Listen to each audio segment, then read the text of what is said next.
मैंने शुरुआत में ही आपसे ये इस पर चर्चा की थी, लेकिन फिर भी मैं इस बात को दोबारा कहूँगा कि दुनिया भर में 123 देशों ने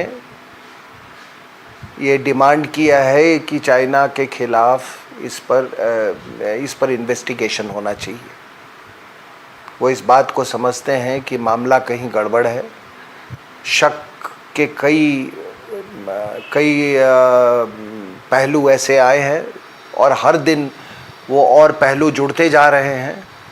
आपने अभी जो लेटेस्ट फोटोग्राफ्स देखे वुहान में, जो ये आउटब्रेक के पहले गाड़ियों की संख्या और आउटब्रेक के बाद गाड़ियों का, ऐसे कई तथ्य सामने आ रहे हैं। लेकिन आपने सही कहा कि 123 देश नहीं मान रहे हैं, 123 देश इस पर इन्वेस्टिगेशन चाहते हैं। नेपाल चाइना का समर्थन कर रहा है। आप पूछेंगे क्यों?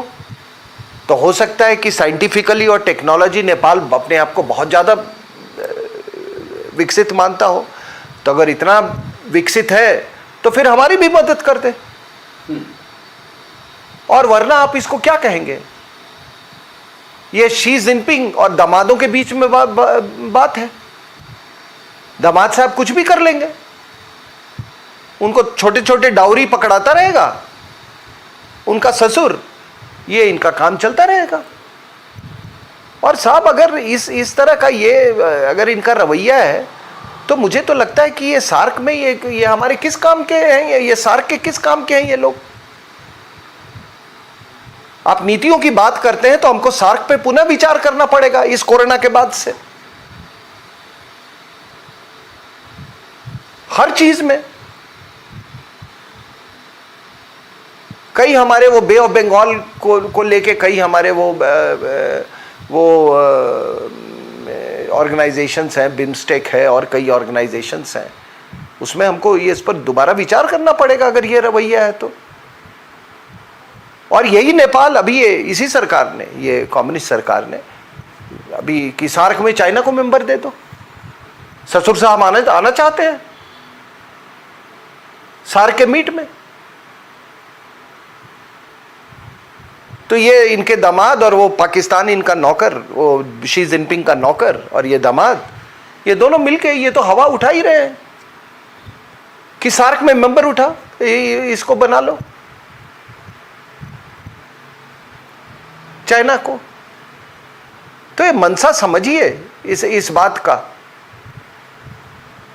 और इस बार मैं कहूंगा कि कोई दोनों भाई हैं, लेकिन दोनों भाई के बीच में एक मर्यादा, भाई कोई रिश्ता तो मर्यादा पे चलता है ना। अगर कोई मर्यादा तोड़ेगा तो फिर अपनी नीतियां बदलनी होगी हमको। सिंह साहब, आप क्या समझते हैं कि जो ये इंडो पैसिफिक स्ट्रेटेजिक अलायंस बन रहा है उसमें नेपाल, चाइना, नॉर्थ कोरिया और पाकिस्तान एक ही अलायंस का हिस्सा है, और हमारे नेपाल को लेकर अब क्या नीति होनी चाहिए? देखिए, ये बहुत अच्छा सवाल है और बहुत इंटरेस्टिंग इसलिए है कि मैं नॉर्थ कोरिया की समझ सकता हूँ।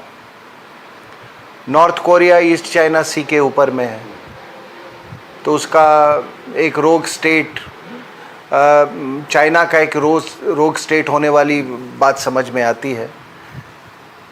पाकिस्तान चूंकि अरेबियन सी में है और वो एक्सेस चाहता है, इसीलिए चाइना पाकिस्तान इकोनॉमिक कॉरिडोर की जो अभी वो जो काम चल रहा है वो भी बात समझ में आती है।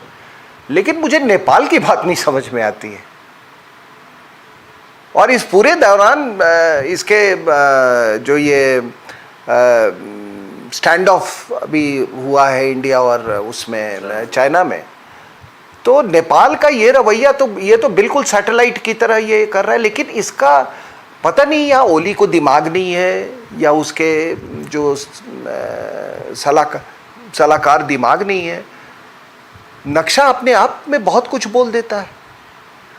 अब आप ये नक्शा देखें तो मैंने कहा कि नॉर्थ कोरिया आपको मालूम है इस नक्शे से बाहर चला जाएगा, उस तरफ है, इसमें नॉर्थ कोरिया है, उसका समझ में आता है, नेपाल का, ये पाकिस्तान का समझ में आता है। लेकिन ये लोग जो नेपाल में बैठे हुए हैं और कुछ पाकिस्तान के भी सपोर्टर्स, मुझे याद है, आपको याद होगा वो ऋतिक रोशन राइट्स, वो वहां ISI ने करवाई थी। वहां है कुछ लोग, पूरा काउंटरफिट करेंसी का जो धंधा जो चलता था वो पाकिस्तान का, वो नेपाल के थ्रू ही चलता था। जिन दिनों मैं वो किताब लिख रहा था, ये द मेकिंग ऑफ नेपाल, उस समय मैं आपको बताता हूँ, एक पैसेंजर एयरक्राफ्ट आता था, हफ्ते में 3-4 दिन आता था इस्लामाबाद से काठमांडू। उसकी सीटिंग कैपेसिटी 100 से ऊपर थी और उसमें पैसेंजर होते थे 8-10, और सबको मालूम था कि उसमें क्या भर के आता है यहाँ पे। तो एक कॉन्स्टिट्यूंसी है वहाँ पे। अब आप इसको किस तरह से एक्सप्लेन किया जाए? भारत के खिलाफ नफरत कुछ लोगों में, या कुछ लोग बिकाऊ हैं नेपाल में, और माओवादी तो चाहे हिंदुस्तान के माओवादी हो या नेपाल के माओवादी हो, तो अगर हिंदुस्तान का अगर डिसइंटीग्रेशन हो जाए, वो तो कहते भी हैं कि वो हमारे लिए सबसे बड़ी खुशी की बात होगी। मैंने आपको बताया था ना वो अधिकारी ने क्या किया, फिर 62 वॉर में 555 और वो पीने वाला ने क्या किया। उसके बाद आपको मालूम है कि जब ये नक्सलवाड़ी का मूवमेंट हुआ तो माओ ने क्या एक स्टेटमेंट दिया था, पील ऑफ थंडर ये करके। और बहुत कम लोगों को मालूम है कि 71 की लड़ाई में ये पूरे 5th कॉलमनिस्ट का इन्होंने वो तैयार किया हुआ था, अपना ढांचा तैयार किया हुआ था कि जब हमारी सेनाएं जाएंगी उधर, उस समय ईस्ट पाकिस्तान और बांग्लादेश के फ्रंटियर पे, उसको किस तरह से सबोटाज करना है। उसके पहले मिसेस गांधी ने वो एक ऑपरेशन चलाई थी, स्टीपल चेज, और कई लोगों को उस समय उठा के उनको जन्नत तक भेजा गया था, क्योंकि वो यही डर था कि वो 5th कॉलमनिस्ट का काम नहीं, और वो आज भी वो 5th कॉलमनिस्ट का काम कर रहे हैं। तो जो एशिया पैसिफिक की बात कर रहे हैं, तो ये देखिए, मैं नेपाल के लोगों से और जो नक्शा देखते हैं उनसे मैं गुजारिश करूंगा, थोड़ा ज़मीनी हकीकत देख लें आप। हम तो क्वाड्स का इसलिए हिस्सा बने हैं क्योंकि ये एरिया हमारे लिए महफूज रहना बहुत ज़रूरी है। हमारा 30% ट्रेड जो है इधर से जाता है, मलक्का स्ट्रेट से ऐसे होके वो साउथ चाइना सी की तरफ जाता है। आप समझ रहे हैं? उस ट्रेड को प्रोटेक्ट करना हमारा काम है। और जब हम अपना ट्रेड रूट्स प्रोटेक्ट कर रहे हैं, सी लाइंस ऑफ कम्युनिकेशन हम प्रोटेक्ट कर रहे हैं, तो हम इनडायरेक्ट हम इनके भी हम ट्रेड रूट्स को प्रोटेक्ट, मतलब क्योंकि इंडियन ओशन उनका सारा माल तो यहाँ आता है ना, कलकत्ता और जगह से, और फिर ये नेपाल की तरफ जाता है। तो इस पर क्या असर पड़ेगा? इन लोगों को दिमाग नहीं है, काठमांडू में बैठे हुए लोगों को। अरे सरकारें तो बदल जाएंगी, आज कम्युनिस्ट है चला जाएगा। शी जिनपिंग वो प्रेसिडेंट फॉर लाइफ अपने आप को डिक्लेयर किया है ना, लेकिन वो ये तो गारंटी नहीं ले सकता ना कि वो हमेशा जिंदा रहेगा, हमेशा के लिए। कोई जिंदा तो रहा नहीं है, वो तो नहीं कर सके। लेकिन कम्युनिस्ट पार्टी खत्म होगी, शी जिनपिंग खत्म होगा, ये ज्योग्राफी जो है ना, ये जो ज्योग्राफिकल रियलिटी है, ये वाली geographical reality, Indian ocean to Nepal, India and Nepal का जो सी रूट जो है वो नहीं बदलने वाला है। इस ज्योग्राफिकल रियलिटी को वो समझे, और इस ज्योग्राफिकल रियलिटी को मद्देनजर रखते हुए जो दोनों देशों में जो सिम्बायोटिक रिलेशनशिप है उसको भी ये नज़रअंदाज ना करें, उसको भी ये नज़रअंदाज ना करें। तो ये मुझे तो इसीलिए हैरानी होती कि सब चीज़ को आपने कंसिडर नहीं किया और आप सीधे यहाँ पर एक हमारा एक ट्रेड रूट है जो कि 2015 में भी जो साइन हुआ है चाइना के साथ वो उसमें भी आता है ये लिपू लेक का। तो अगर पार्लियामेंट में अगर बात उठानी हो तो बहुत सारी बातें हम भी उठा सकते हैं, बहुत सारा चीज़ हम भी निर्णय ले सकते हैं, लेकिन एक शोभा नहीं देती है ये, इतना ही कहूँगा। ये बात हमको शोभा नहीं देती है और ना मैं कोई हार्श लैंग्वेज का इस्तेमाल करना चाहता हूँ, लेकिन इस नक्शे पे उनको ये समझना चाहिए, ये ओली को समझना चाहिए कि जब तो यहाँ उधर शांघाई इसके और बियॉन्ड शांघाई, अरे तुम्हारे तक पहुँचते पहुँचते पहुँचते जब यहाँ पहुँचेगा ना नमक का पैकेट, तो 5000 किलोमीटर से ज़्यादा, अगर टिबेट रेल से आएगा तो 5000 किलोमीटर। तो ओली साहब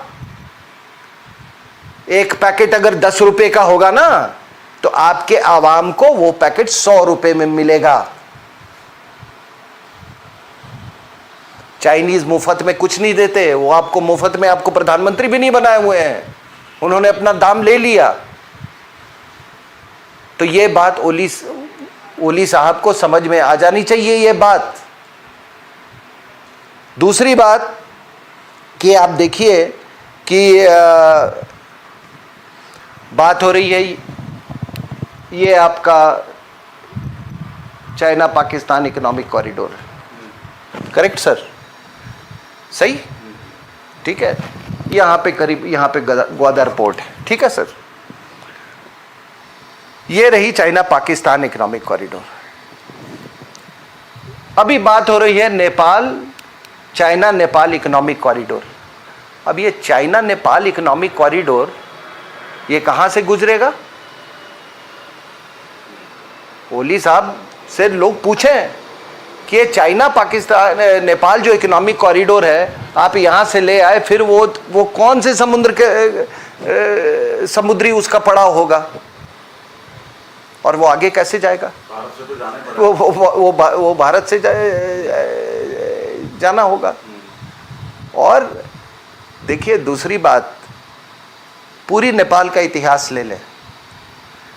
नेपाल में किंग त्रिभुवन को, राणा को हटा के गद्दी पे किसने बैठाया था? भारत ने, जो प्रॉपर रॉयल फैमिली को वहां पे रिसरेक्ट किया। आपको मालूम है ना इतिहास का? किंग त्रिभुवन को। नेपाल रिपब्लिक बना भारत की मदद से। नेपाल में 1990 में पार्लियामेंट्री इलेक्शंस हुआ वो भारत के सपोर्ट से। वहाँ का जो संविधान बना 1990s में वो था वो भारत के कहने पर। और अगर आप वो संविधान अगर आप पढ़ लें जो किंग बिरेंद्र के टाइम में वो जो संविधान बना था, आप कहेंगे कि इसमें नया संविधान बनाने की कोई ज़रूरत ही नहीं थी। तो नीति हमारी अच्छी रही है, बस हमसे एक भूल हुई है, जो भूल हम हिंदुस्तान में भी कर रहे हैं। और वो भूल ये हुई है कि हमने ये तमाम जो ये खूनी मर्डरस जो ये पूरी ताकतें जो हैं ये कम्युनिस्ट, चाहे वो माओवादी हो या मेन स्ट्रीम वालों, उनको अपने देश में इज्जत दिया और वहाँ पर इज्जत दिया। अब हम तो लोगों के उसके बिहाफ पे हम तो सरकार के बिहाफ पे बोल नहीं सकते हैं, लेकिन मेरी बात लोगों तक पहुंच जानी चाहिए। ये 555 और ये स्कॉच और ये कुर्ते फाड़ने वाले लोग ये आपका सब कुछ नष्ट कर देंगे, ये सब कुछ नष्ट कर देंगे। ये कौन सी ताकतें आप ये समझो। मैंने इसीलिए आज नक्शे का सहारा लिया ताकि मैं यहाँ की आवाम और नेपाल की आवाम को ये बता देता हूँ कि माओ, स्टालिन ऐसे खूनी गुंडे बदमाश पैदा होते हैं, मरते हैं, लेकिन ये भौगोलिक स्थिति नहीं बदलती है, क्योंकि ये सृष्टि के द्वारा रची गई है। ये गॉडलेस, ये कहते हैं ना कि हम भगवान पे विश्वास नहीं करते, ये गॉडलेस कम्युनिस्ट नहीं समझेंगे इस बात को। साहब आपसे बात करके बहुत अच्छा लगा। आपका बहुत बहुत धन्यवाद।